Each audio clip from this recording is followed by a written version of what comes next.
이어서 무엇이든 물어보세요 섹션으로 넘어가도록 하겠습니다. 네. 자, 제 옆자리는 지금 화면에 안 보이는데요. 네. 네. 등장하셨습니다. 여러분 깜짝 놀라셨나요? 네. 지금 제 옆자리에는 저희 학원에서 그 AWS와 관련된 모든 부분을 담당하고 계신 팀장님이십니다. 팀장님이 저 혼자 하는 너무 쓸쓸하지 않냐. 그래서 제가 모셨습니다. 저랑 같이 라고 모셔서 둘이서 같이 물어보세요 라고, 무엇이든 물어보세요 라고 하는 섹션을 시작해 보도록 할게요.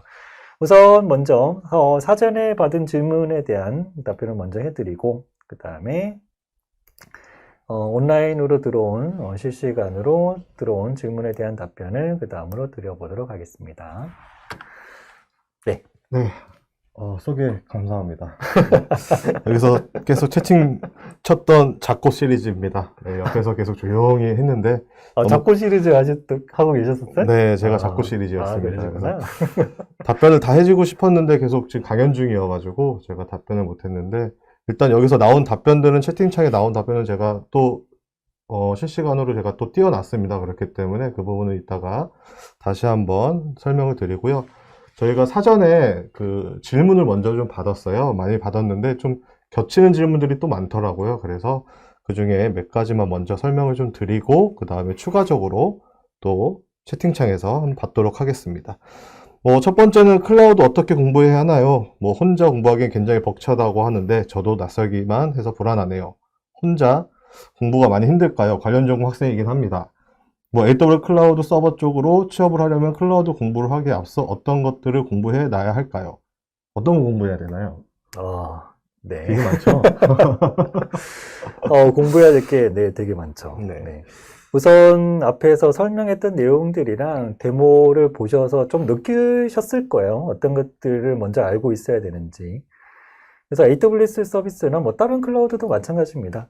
이것만 알면 되지 않냐? 그게 아니라는 거죠. 그래서 사전 지식들이 굉장히 많이 필요한데, 그래서 어떻게 공부를 시작해야 될지, 선수 지식은 무엇인지 이런 것들에 대해서 궁금해 하시는 분들이 많이 있는 것 같습니다. 그럼 우선 AWS 서비스만 딱 본다면, 기능이 굉장히 많아요. 170여 가지에 해당되는, 거의 200개에 해당이 되는 그런 기능들이 제공이 되는데, 그 중에 어떤 분야든 간에 코어 서비스에 대한 지식이 먼저 필요합니다. 그래서 이 서비스가 너무 방대하고 깊이가 있다 보니까 어떤 걸 먼저 시작해야 될지 모르겠다라고 하는 분이 많으신데, 그래서 좀 전에 제가 보여드렸던 네트워크와 관련되어 있는 기능이나 서버 관련된 기능이나 또는 스토리지와 관련된 기능, 이런 기능들에 대한 학습을 먼저 하시는 거예요. 그렇게 하게 되면 내가 인프라를 디자인하는 입장이다. 그러면 당연히 이거 알아야 되고, 운영하는 입장이다. 그러면 이것도 알아야 되고, 그 다음에 개발하는 입장이다. 그러면 이것도 알아야 된다는 거죠. 근데 이제 인프라를 디자인하는 입장이라면 좀 더 최적화시킨 디자인을 어떻게 할까라고 하는 것에 필요한 추가적인 서비스들이 있어요. 그런 서비스들을 추가로 학습하면 되고, 운영자라면 운영 환경을 좀 더 최적화시킬 수 있는 방법이 없을까? 운영에서 중요한 게 속도잖아요. 속도와 정확성이에요. 그래서 정확하게, 빠르게, 편리하게 운영할 수 있도록 도와주는 그런 서비스나 환경들이 있거든요. 그런 것들이 이제 추가로 학습을 하시는 겁니다. 그 다음에 개발자라면 내가 만드는 어플리케이션이 AWS에서 돌아가야 돼. 그러면 온프레미스 환경이 아닌 AWS 같은 경우는 어플리케이션을 어떤 식으로 만들어야 되지? SDK는 어떻게 제공이 되지? 어떤 서비스들과 내 어플리케이션을 연동을 시키면 최적화를 시킬 수 있을까? 이런 것들을 이제 추가적으로 학습을 하는 겁니다. 그래서 우선 먼저 AWS 코어 서비스들에 대한 학습을 먼저 하고요. 그 다음에 각각의 업무 분야에서 필요한 부분들을 학습하시면 될 것 같아요. 그리고 이런 코어 서비스를 학습하기 위해서는 느끼셨겠지만 온프레미스 환경에서에 필요한 그러한 지식들이 반드시 있어야 됩니다. 서버나 네트워크, 데이터베이스와 같은 또는 보안과 관련된 기본적인 그러한 지식이 반드시 필요하다라고 생각하면 되겠죠. 근데 이런 사전 지식을 많은 시간을 투자해서 학습하기 어려운 게 사실입니다. 그렇죠? 그래서 이번에 KG 에듀원에서는 기존에 탄탄한 AWS 공인교육이랑 그 다음에 해당 공인교육에 필요한 최소한의 사전 지식을 합쳐서 20일 패키지 과정을 만들었어요. 그래서 5일, 2주 동안, 열흘 동안 AWS 공인 강의에서 필요한 최소한 이 정도의 네트워크 지식은 있어야 돼. 최소한 서버는 이 정도 다룰 수 있어야 돼. 그리고 최소한 이 정도의 서비스와 관련된 지식은 있어야 돼 라고 하는 거를 앞에다가 이렇게 세팅해 두고 이걸 학습을 하고 난 다음에 AWS 공인 강의를 학습을 하고 그 다음에 프로젝트 결과물까지 만들 수 있는 그런 과정을 만들어 놨습니다. 그래서 고민이 많이 되시는 분은 이런 과정을 통해서 학습도 하시고 원하는 지식이나 목표를 이룰 수 있는 어떤 빠른 길을 선택할 수 있지 않을까라는 생각을 합니다. 네, 됐나요? 이제 넘어가시죠. 자, 두 번째는 이제 사전에, 이거는 다시 한번 말씀드리겠지만은 사전에 저희가 좀 받았어요. 받은 다음에 그 질문 먼저 좀 답변을 드리고, 그 다음에 지금 올라오시는 것들은 제가 지금 체크하고 있으니까 바로 이거 끝나고 답변을 드리겠습니다. 그 두 번째 질문은 아마존 AWS 클라우드 국비 지원 과정은 몇 달 정도 진행되나요? 채용 과정에서 우대하는 자격증이나 수요는 얼마나 되는지 궁금합니다. 클라우드 분야가 요즘 정만도 괜찮다고 들었는데 AWS 자격증 종류가 많던데 어떤 걸 따야 하나요? 요거는 바로 준비하신 거를 네. 차장님께서 한번 얘기를 네. 해주시는 게 제일 빠를 것 같습니다. 알겠습니다. 자, 우선 국비 지원 과정은 6개월 동안 진행이 돼요. 현재 그 AKG 에듀원에서 운영이 되고 있는 국비 과정이 이렇게 나와 있고요. 6개월 과정 동안 진행이 되고 6개월 동안 이제 선수 과정부터 네트워크, 서버, 기타 등등 서비스와 관련된 어떤 깊은 학습을 하고 그다음 클라우드에 대한 학습을 하고 최종 프로젝트까지 만들어지는 그런 과정이 지금 운영이 되고 있습니다. 그리고 취업과 관련된 부분에서 그 AWS와 관련된 것만 검색을 해봐도 채용 정보가 굉장히 많이 떠요. 지금 여기 보면 2170건 있던 걸 볼 수가 있습니다. 그리고 신입 같은 경우도 경력이 아닌 신입이나 그다음에 학력 이런 조건을 따지지 않는 클라우드와 관련된 취업 공고도 굉장히 많거든요. 그래서 여러분이 직접 검색을 해보시면 현재 굉장히 수요가 많구나라고 하는 걸 확인할 수가 있고 그 다음에 우대 사항들을 한번 보세요. 우대 사항들을 보면 실제 자격증과 관련된 우대 사항들이 쭉 나와 있거든요. 그래서 솔루션스 아키텍트, 시스옵스, 서티파이드 디벨로퍼, 기타 등등 여러 가지 자격증에 대한 우대 사항이 있기 때문에 나는 이 업체에 지원하고 싶다. 그러면 우대에 되는 자격증이 뭔가라고 하는 걸 확인해 보고 여러분이 자격증을 취득을 하시면 될 것 같아요. 자, AWS 제공해주는 운영하고 있는 자격증은 이런 여러 가지 자격증이 있는데 우선 기초 자격증이 클라우드 프랙티셔너라는 자격증입니다. 요거는 클라우드와 관련되어 있는 종사자라면 누구든지 시도해 볼 수 있는 그런 기초적인 자격증에 해당이 되고요. 실제 엔지니어나 개발자 분들 같은 경우는 어소시에이트 수준의 자격증을 취득한다라고 보시면 될 것 같습니다. 그래서 내가 인프라를 디자인한다 그러면 아키텍트, 운영자다 그러면 운영, 개발자면 개발자 해당이 되는 어소시에이트 자격증이 기본 자격증이고 그 중에 아키텍트 솔루션스 아키텍트라고 하는 자격증을 가장 많이 취득을 하고 있어요. 그리고 프로페셔널에 해당이 되는 자격증들 그리고 각각의 전문 분야별로 나와 있는 자격증들도 있습니다. 자, 이런 자격증 준비는 역시 개인적으로 혼자 하기는 너무 힘들죠. 그래서 KG 에듀원에서 또 운영하고 있는 자격증 강의를 들으시고 준비를 하시면 훨씬 많은 도움을 받으실 수가 있을 거예요. 그 솔루션스 아키텍트 자격증 같은 경우는 저희 과정에서 자격증을 준비할 수 있는 여러 가지 정보들이나 연습 문제 이런 것들이 제공이 되고 어떻게 문제에 접근할 수 있는지를 노하우를 좀 알려드리는 그런 과정이 만들어져 있기 때문에 그런 과정을 수료를 하시면 자격증을 그렇게 많이 어렵지 않게 취득을 하실 수 있지 않을까라는 생각을 합니다. 네. 자, 그러면 여기까지 답변을 드리고 그 다음은 저희 팀장님께서 답변을 해주셔야 되는 질문입니다. 그 전에 한 가지만 좀 네. 아까 어렵지 않게 자격증을 따실 수 있다고 분명히 네. 말씀을 하신 것 같은데 정말 네. 어렵지 않게 왜냐하면은 네. 다른 국제 자격증과 틀리게 AWS 자격증 같은 경우는 난이도가 굉장히 높은 걸로 제가 알고 있는데 네, 난이도가 높죠. 어떤 자신감으로 그렇게 얘기를 해주시는지 이분들한테 여기 계신 분들한테 얘기를 해주셔야 도전을 하지 않겠어요? 물론 여러분은 쉽지는 않아요. 쉽지는 않은데 제가 쉽게라고 얘기를 못 드리는 이유가 그것 때문에 어렵지 않게 즉 이 강의를 진행하시는 강사분이 있을 건데 그 강사분께서 이렇게 공부하시고요. 이렇게 접근하시고 이런 노하우를 전수를 해드릴 거예요. 근데 그 노하우가 그냥 쉽게 할 수 있는 게 아니라 시간도 투자를 해야 되고 노력도 해야 됩니다.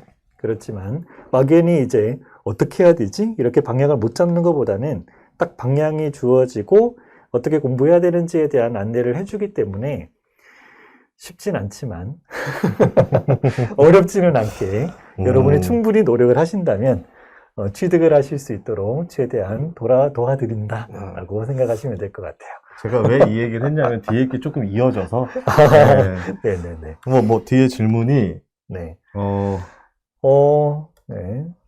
그 다음 질문은 AWS사와 파트너를 체결한 AWS 공인교육기관과 아닌 기관의 차이점은 무엇인가요? 그리고 AWS 클라우드를 배우는데 지정된 교육기관에서만 가능한가요? 라고 하는 질문이 있습니다. 네, 팀장님. 네. 일단은 뭐 AWS는 지금 뭐 현지에서도 다른 업체에서도 많이 하고 있는 걸로 알고 있는데 그 업체에서도 보시면은 일단은 여기 뭐 공부 지금 시작하시는 분들도 있으실 거고 아니면은 지금 현재 개발자나 경력직으로 하신 분이 지금 오셔갖고 듣고 계실 텐데 제일 중요한 게 IT 쪽 공부를 하려면은 이론으로 가능할까요? 그냥 이론 지식 배경으로만? 안 되죠. 수도 없이 연습을 많이 해야 되잖아요. 그래서 네. 뭐 쉽게 얘기해서 이런 말을 좀 우스갯소리로 컨트롤 C, 컨트롤 V가 뭐죠? 복사 붙여넣기. 네, 복사 붙여넣기인데 그거를 내 머릿속에 복사 붙여넣기 한다는 식으로 개발자 하시는 분들도 그거를 다 외우면서 맨 처음에는 진행을 하시면서 그거에 대해서 이해하시는 부분이 있기 때문에 이 말씀을 왜 드리냐면은 공인교육기관 같은 경우는 AWS의 실질적으로 중요한 부분, 이거에 대한 핵심적인 내용들을 공인으로, 그 파트너로서 가르치고요. 그 다음에 실습을 할 수 있다. 왜냐하면 다른 데 공인교육기관 아닌 데 같은 경우는 본인이 실습 비용을 내야 돼요. 지금 이렇게 프리티어라고 이렇게 하는데 지금 저희가 실습 앞에서 했던 것도 프리티어로 진행을 했지만은 한정적입니다. 살짝만 하면은 끝납니다. 그렇기 때문에 그러면은 배우는 게 아니거든요, 솔직히. 프리티어가 아닌 것도 무료로 할 수 있다는 거죠. 그쵸. 네, 그 안에 배우는 것들 중에, 그 과목들 중에, 네네. 뭐, 지금 아까 뭐 잠깐 얘기하셨지만은 솔루션 아키텍팅 중에서도 돈이 나가는 게 있습니다. 근데 네. 그거를 프리티어에서는 못해요. 본인이 돈을 또 내야 돼요. 그렇기 때문에 그런 것들을 아예 저희 쪽에 있는 실시 서버를 통해서 수업을 하시는 게 이제 공인 파트너 중에 하나고요. 그 다음에 또 두 번째 같은 경우는 그 AAI라고 있어요. 여기는 없나요?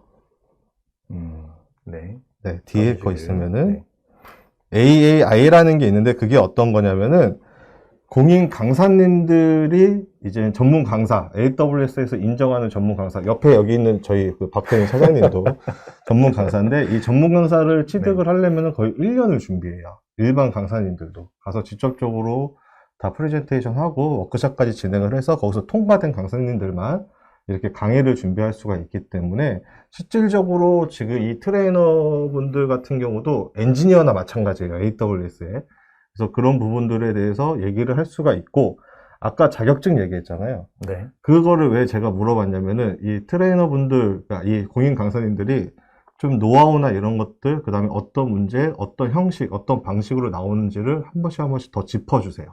그렇기 때문에 더 빨리 딸 수 있다. 맞나요? 네. 네.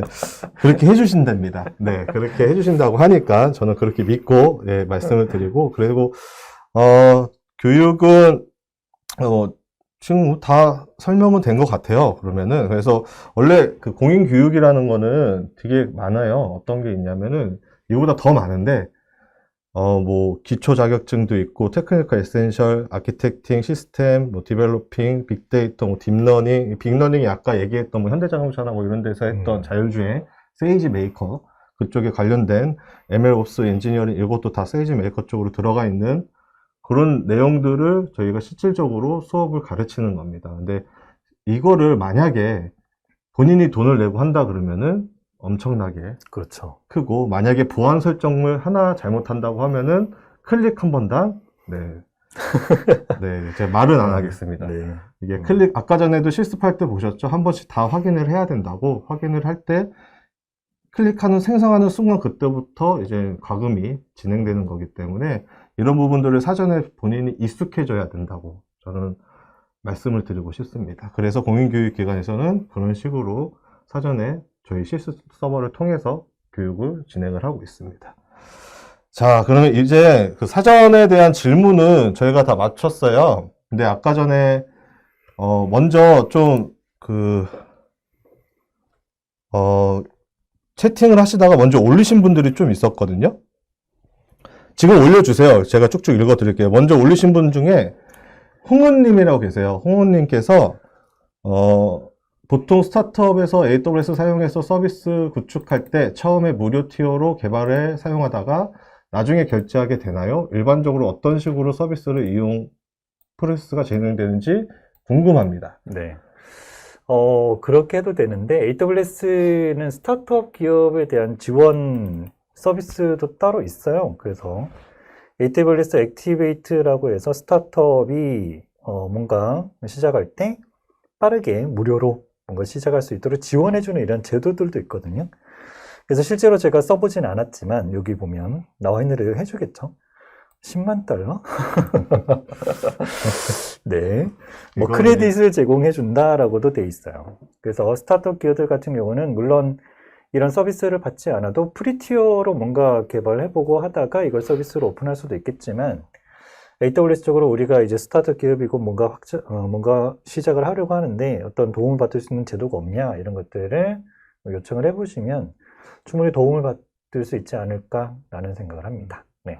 제가 알기로는 예전에 저희 이 코비드 확 터졌을 때 어떤 분께서 그 지역별로 그 나온 거 인원수 있잖아요. 네네. 그거를 이 AWS 서버를 이용을 한 걸로 알고 있었거든요. 기사를 제가 봤어요. 네. 근데 나중 되니까 돈이 많이 나오니까 AWS 지원해주겠다. 그래서 지원을 해준 걸로 알고 있어요. 이거는 기사에서 제가 봤기 때문에 한번 찾아보시면. 네.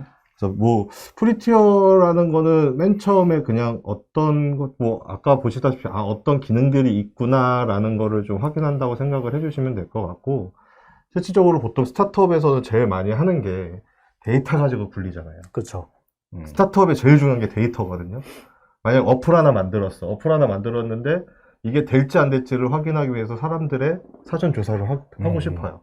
그럼 일단 무료로 뿌리잖아요. 그렇죠. 무료로 뿌리는데 데이터 사람들이 개인정보가 막 들어와요.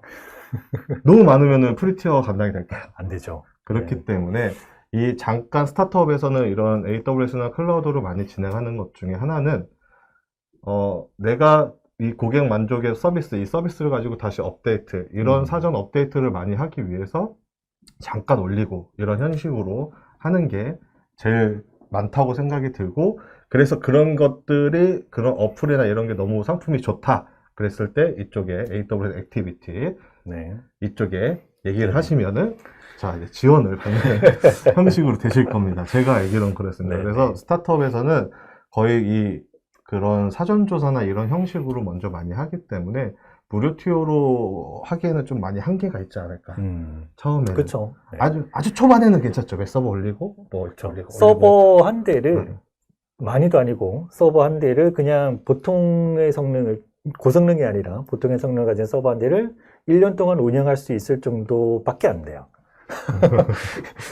트래픽이 많이 들어오면 그게 감당이 안 되니까. 한 방에 끝납니다. 한 방에 끝나죠. 확장을 시켜야 되는데, 그거는 이제 비용이 드니까, 이런 지원 제도나 이런 것들을 활용하면 될 것 같습니다. 그래서 그렇게 많이 들진 않잖아요. 그쵸? 처음에 그 DB 쪽만 이렇게 다른 서비스를 안 쓰고 본인이 다 만들고 하면은 그렇게 많이 들지는 않아요. 그래서 그런 형식으로 스타트업에서 많이 쓰는 걸로 현재도 알고 있습니다.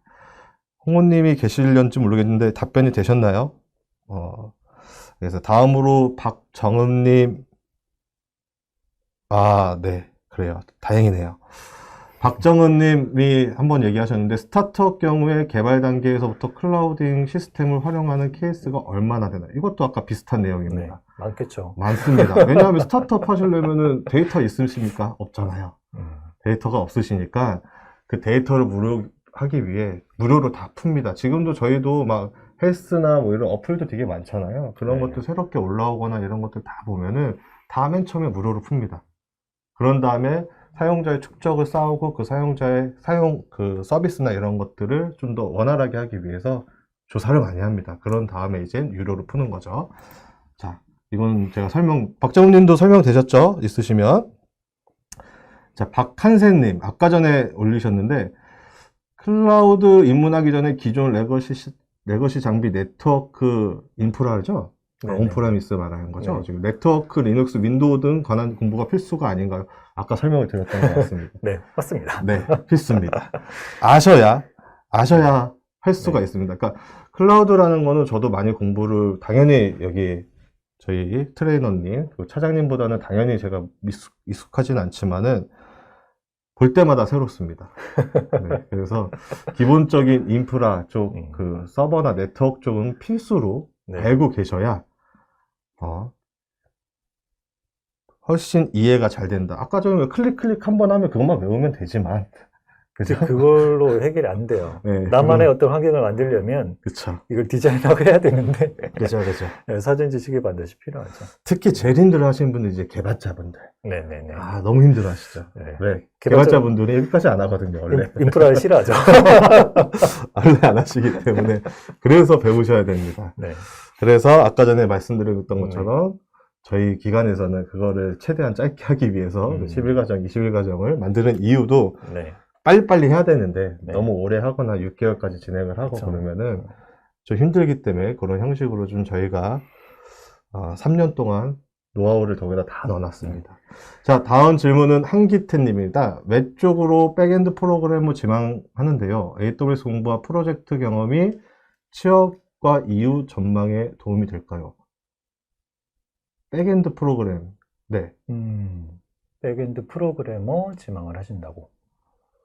요즘은 다 클라우드 서비스 위에서 아까도 방금도 얘기했는데 제가 네.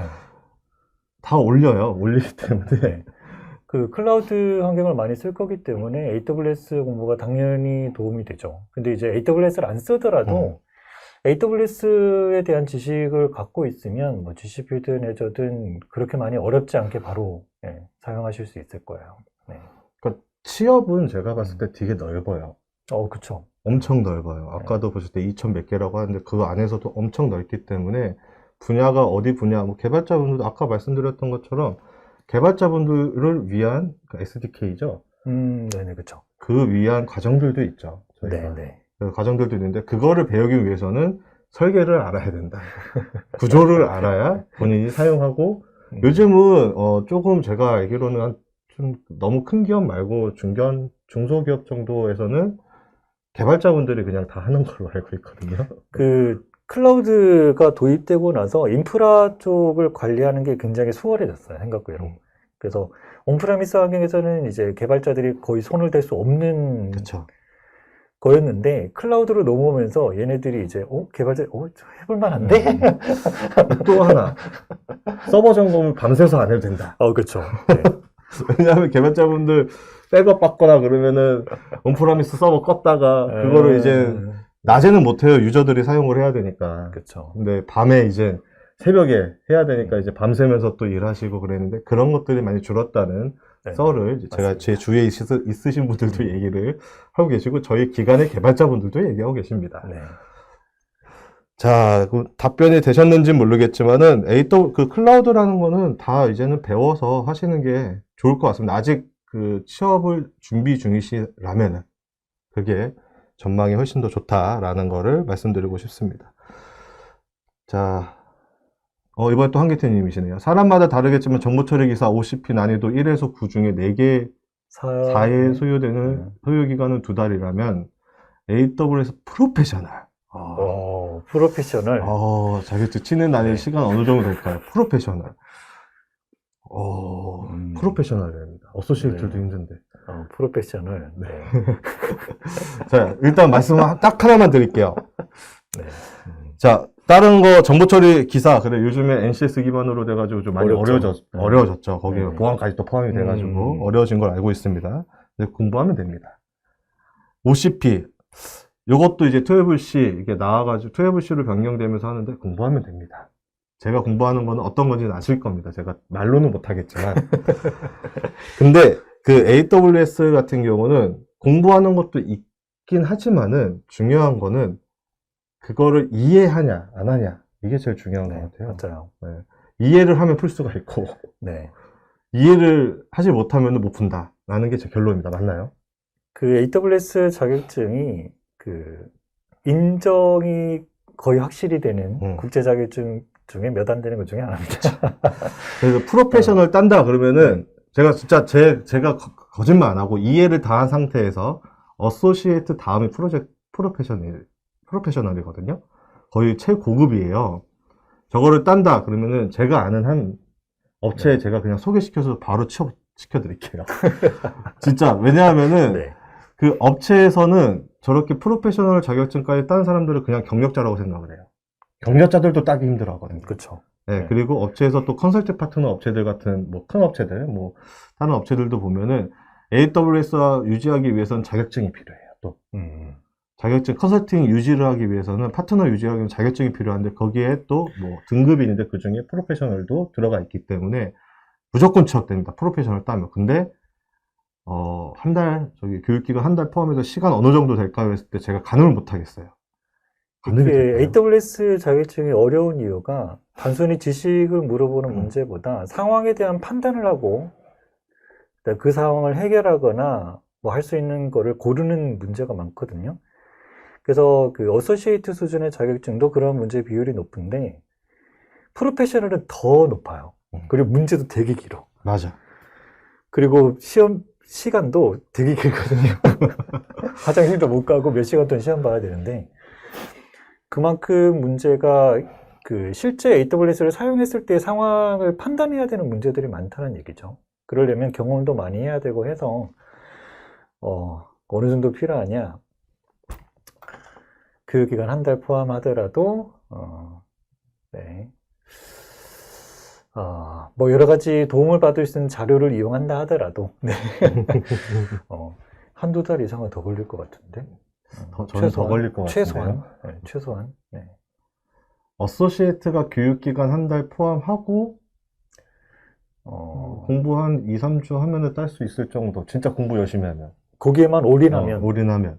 어소시에이트가 바로 밑에 단계. 올인하면 2, 3주? 지금도 보시면은 자코리아나 뭐 취업 포털 사이트 보시면은 그런 우대사항에 있는 것들 있잖아요. 그런 것들을 봤었을 때 어소시에이트도 어렵다. 근데 프로페셔널 딴다 그러면은 취업 100% 제가 저한테 오세요. 그 정도에 있으니까 저한테 오시면은 제가 어디든 계속 지원을 할 수 있게끔 한번 해보겠습니다. 자, 승행님, 참고해야 할 단점? AWS 클라우드의 단점. 클라우드의 단점? 클라우드의 단점은 우선 클라우드 서비스를 이용하려고 하는 업체들 입장에서는 좀 불안하다라고 하는 단점이 있긴 해요. 왜냐하면 우리가 계속 갖고 있다가 이걸 다른 업체가 관리하는 스토리지나 이런 데 올려야 되니까 굉장히 불안한 거예요. 이거 올려도 돼? 얘네들의 마음대로 뒤져보는 거 아니야? 뭐 이런 걱정을 하게 되거든요. 근데 이제 그런 걱정을 안 해도 되는 게 이제 그게 계약 단계에서 그런 계약을 하거든요. 그리고 좀 전에 제가 설명을 드린 그 공유 보안 모델 같은 경우도 이게 딱 AWS가 접근할 수 있는 범위가 딱 한정이 돼 있어서 그런 보안 모델을 운영을 한다고 했잖아요. 그래서 그런 걱정을 안 해도 되고, 그 다음에 물론 그게 좀 단점이 될 수가 있어요. 그 다음에 특정 클라우드 서비스만 이용한다고 했을 때 이제 여기 종속되는 거 아니냐라고 하는 생각을 하게 된다는 거죠. 우리가 얘네들을 믿고 온프레미스를 버려도 돼? 그러다가 얘네들이 사업 접으면 어떻게 돼? 우리도 망하는 거 아니야? 이런 걱정을 할 수가 있다는 거죠. 근데 그런 걱정은 어쩔 수 없이 해야 되는 걱정이고, 그래서 요즘 하는 게 멀티 클라우드를 쓰는 거잖아요. 그래서 AWS에만 종속되지 말고 뭐 다른 것도 같이 해서 얘가 문제가 생겼을 때 이쪽에 거 쓰면 돼, 이런 식으로 해서 또 그런 문제를 또 해결을 해나가고. 그것도 못 믿을 때 하이브리드. 그것도 못 믿을 하이브리드. 그리고 제가 생각하기엔 가장 큰 단점은 그거예요. 공부해야 된다. 공부해야 된다. 그리고 관리를 좀 소홀하게 하면 오히려 비용이 많이 나올 수도 있다. 그래서 신경을 계속 써줘야 되는 그런 게 좀 많이 있긴 하죠. 제가 왜 하이브리드 얘기할게요. 왜요? 바로 뒤에 질문이에요. 프라이빗 클라우드와 퍼블릭 클라우드 차이점. 프라이빗 클라우드에 대해 좀 보자. 프라이빗 클라우드는 말 그대로 프라이빗하게 우리만 개인. 쓸 거다라는 거예요. 네. 그래서 프라이빗 클라우드는 클라우드 환경을 구현하긴 하지만 우리 회사가 소유하고 있는, 우리 회사가 갖고 있는 그러한 인프라 안에서 데이터 센터나 또는 서버를 이용해서 클라우드를 구현하는 거죠. 그리고 이거는 우리만 쓸 거기 때문에 프라이빗하게 이렇게 내부에서만 관리가 된다라고 보시면 됩니다. 그리고 그런 환경인데 기술이나 이런 것들은 비슷할 거예요. 그게 적용되는 기술이나 이런 것들 비슷할 건데 퍼블릭 클라우드는 누구든 쓰세요라고 오픈을 시켜놓은 거죠. 대신에 사용한 만큼 돈을 우리한테 주시면 됩니다. 라고 하는 게 퍼블릭 클라우드입니다. 됐나요? 이해가?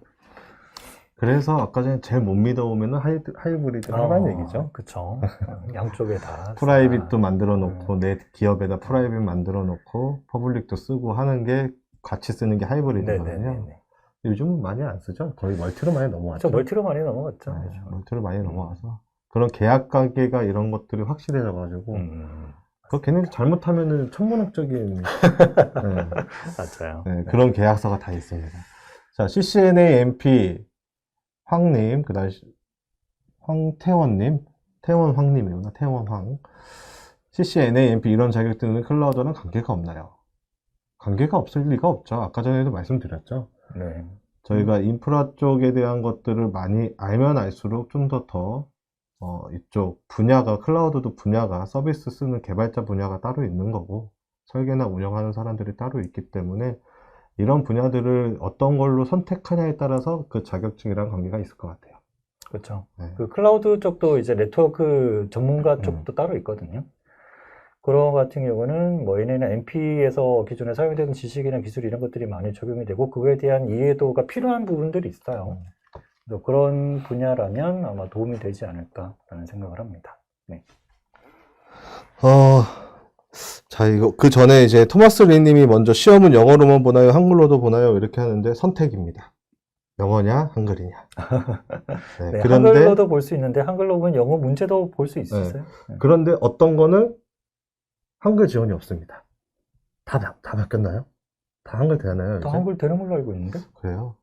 제가 그것까지 확인을 못했네요. 네. 자, 한글 지원 된다고 합니다. 선택입니다. 맨 처음 시험 신청하실 때. 그 다음, 아론님, 비전공자 30살이 클라우드를 배우는 게 늦은 걸까요? 저는 안 늦었다고 생각이 드는데요. 네. 아까 전에도, 보시긴 아시겠지만은, 아직 되게, 자코리아 그거 잠깐만, 그거 한번, 아까 요거, 네. 여기 보면은 다 무지개, 이거 학력 무관이에요. 무관이고, 고졸도 있고, 되게 많아요. 많기 때문에 그런 걸 너무 신경을 안 쓰셔도 좋을 것 같고요. 근데 더 점점 34살도 가능하실 것 같아요. 근데 아까 전에도 제가 말씀을 좀 드렸는데 클라우드 쪽은 분야가 많아요.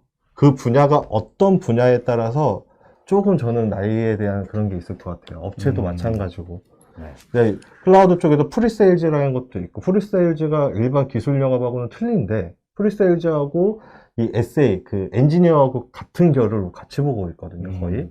그래서, 뭐 그쪽으로 갔다가 경력 쌓으시고 그걸로 다시 또 엔지니어로 가는 것도 저는 상관이 없다고 생각이 들고, 그렇게 진행되는 거기 때문에, 나이는 34살까지도 괜찮을 것 같아요. 근데, 어떤 분야냐라는 거를 생각을 해주셔야 될 것 같아요. 비전공자도 그렇고, 비전공자, 전공자는 왜 어떤 분야라는 것 중에 제일 저는 딱 하나 걸리는 게 옛날부터 전공자들만 우려하는 그 분야가 있어요.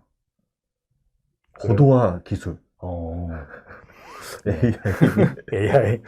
그다음에 시스템 플랫폼. 네. 네, 아시죠? 시스템 설계자애들, 시스템 플랫폼, AI, 이런 고도화 기술. 네네. 그런 사람들은 전공차를 가야 됩니다. 네네. 거기까지는. 맞습니다. 네.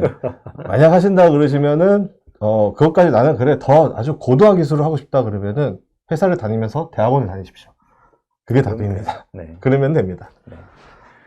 어, 프라이빗 클라우드 여쭤보니, 위에 있는 질문 하셨던 분이네요. 퍼블릭 클라우드는 인터넷으로 전부 호스팅 되는데, 프라이빗은 온프레미스 방식으로 할 수도 있고 하는데, 그러면 라우터나 스위치 같은 레거시 장비를 다루는 게 되는 건가요? 아닙니다.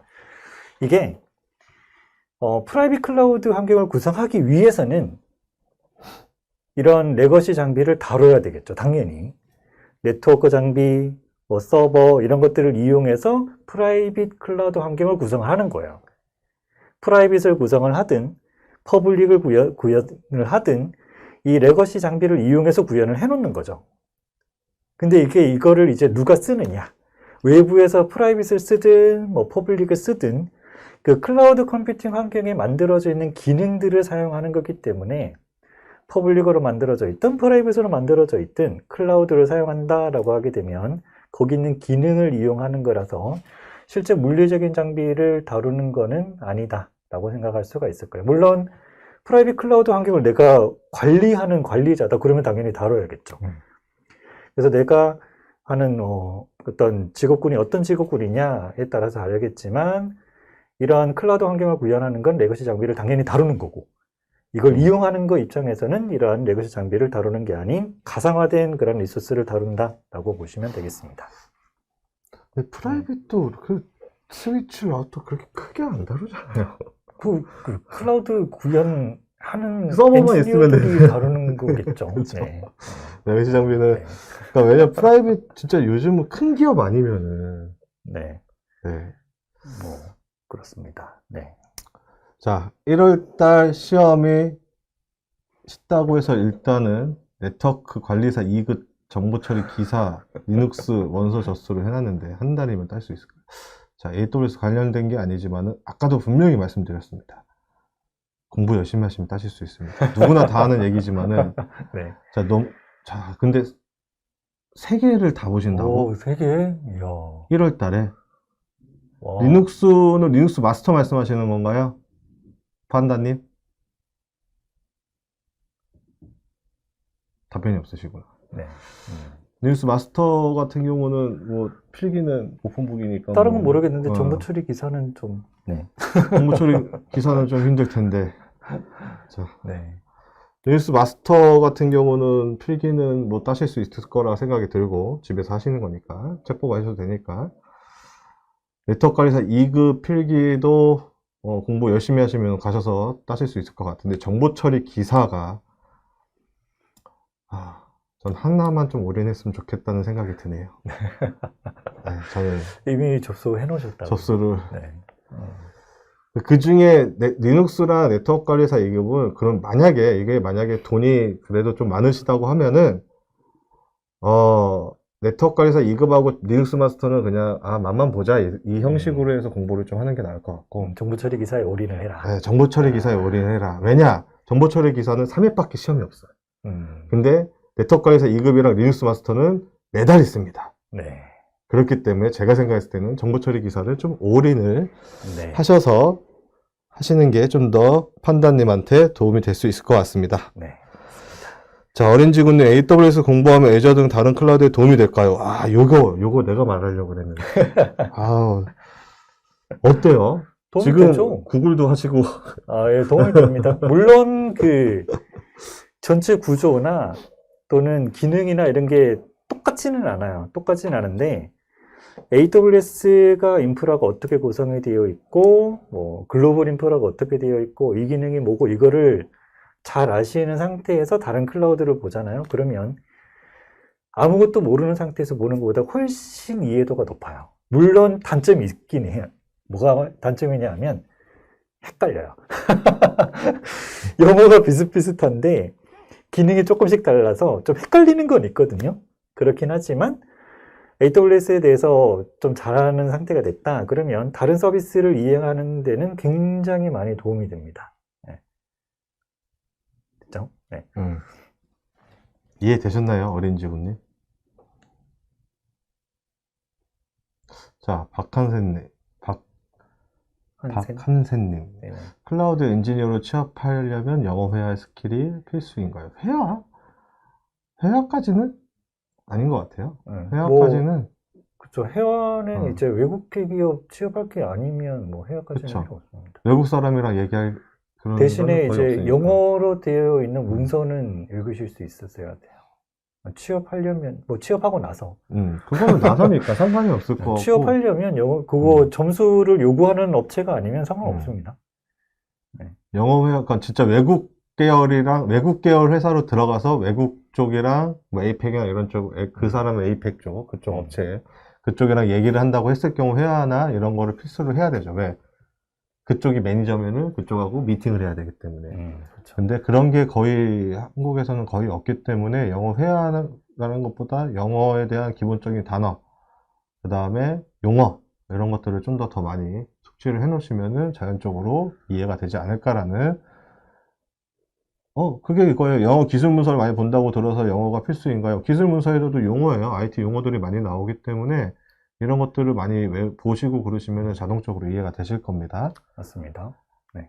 회화하고 기술, 이거 틀려요, 아예.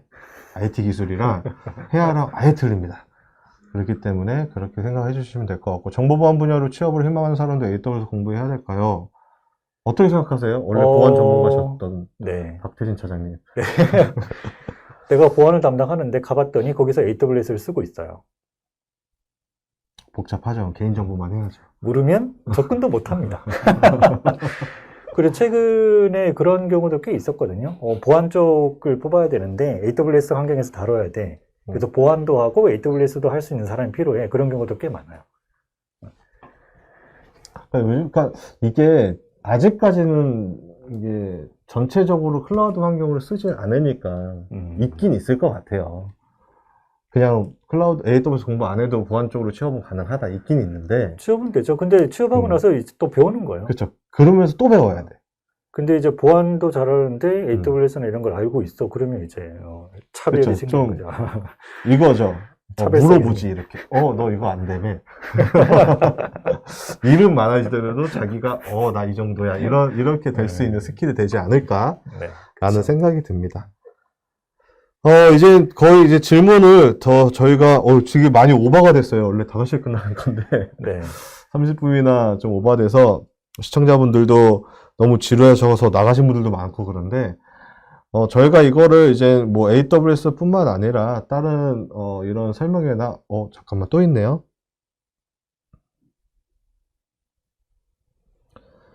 기본적으로 알아야 하는 과정의 네트워크 기초, 서버 기초라는 게 어느 정도까지 알아야 되는지 궁금합니다. 패키지에 있는 거.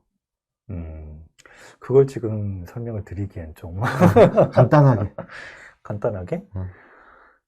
우선 제가 데모로 보여드릴 때 네트워크 만들고 서버 만들고 이런 작업을 했잖아요.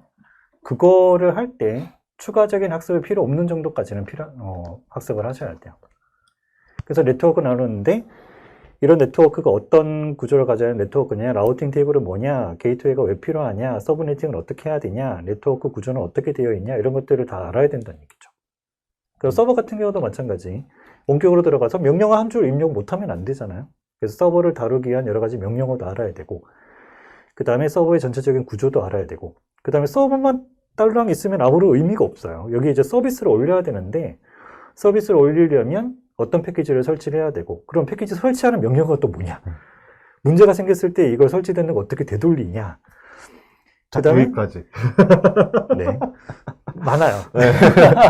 그러니까 기본적으로 아까 계속 저희가 말씀드렸던 것 중에 네. 하나가 그냥 AWS만 배운다고 해서 끝이 아니고 그 앞에 AWS 서버 설정이나 뭐 네트워크 설정했을 때 그거에 대한 구성하는 그 내용까지 다 알아야 된다. 그렇죠. 라는 내용이기 때문에 알아야 설정을 할 수가 있기 때문에 그래서 그렇게 말씀을 좀 드리고 싶습니다. 그래서 오늘 어떻게 보면은 30분 정도 더 오바돼서 지금 이렇게 세미나를 진행을 했는데요. 저희가 매월 진행을 할 거예요. 매월 진행을 할 거고, 근데 매월 주제가 틀릴 거죠, 이제. 점점 어려워질 때도 있고, 네, 좀, 네. 네, 어려워질 때도 있고, 또 쉬운 거 할 때도 있고, 네. 그렇게 하기 때문에, 나중에 저희가 또, 뭐, 이런 좋은 세미나나 이런 것들이 좀 나오면은, 좀 저희가 또 말씀을 드릴 거고, 나중에 뭐, 도커도 있고, 컨테이너도 있고, 뭐, 클라우드 네거티브인가요? 네거티브였나? 네이티브? 네이티브. 네거티브래. 죄송해요. 영어가 짧아서. 네이티브에 관한 것도 저희가 많이 좀 다룰 거고, 네. 왜 저희가 클라우드 이렇게 좀 하냐면 요즘에는 이제 클라우드 위에서 서비스를 많이 하다 보니까, 클라우드에서 좀 이렇게 많이 거 배우시고, 와서 또 저희 쪽 기관에서도 오셔서 좀 배우시라고 하는 차원에서 이런 세미나를 매달 열 예정이니까요. 나중에도 한번 공부하시면서도 다른 것도 있구나라는 걸 보시면 될 것 같습니다. 오늘 정말 마지막까지 들어줘서 감사드리고요. 저희가 그 설문조사를 또 진행을 할 거예요. 네. 네, 설문조사를 진행을 하는데 거기에 뭐 소정의 상품이 있긴 있는데 그게 이제 막무가내죠. 마구잡이입니다. 마구잡이. 그래서 이 참석하신 분들 모두한테 문자가 갈 테니까요. 그 문자에 꼭 그 설문조사 좀 참여를 해주셔갖고 저희가 뭐 나중에 이런 세미나나 이런 거 할 때도 기초 자료가 되니까요. 저희도 이런 거를 자료를 수집을 해야 되는 겁니다. 그렇죠. 수집을 해서 또 좀 더 좋은 정보를 전달하기 위해서니까요. 꼭 작성 좀 부탁드리겠습니다. 오늘 세미나 2시간 동안 고생해주신 박태인 차장님께 너무 감사드리고요. 네, 감사합니다. 저한테도 감사드리고요. 네, 고생하셨습니다. 네, 오늘 참석해주셔서 감사합니다. 네, 수고하셨습니다. 네, 수고하셨습니다. 네, 감사합니다. 감사합니다.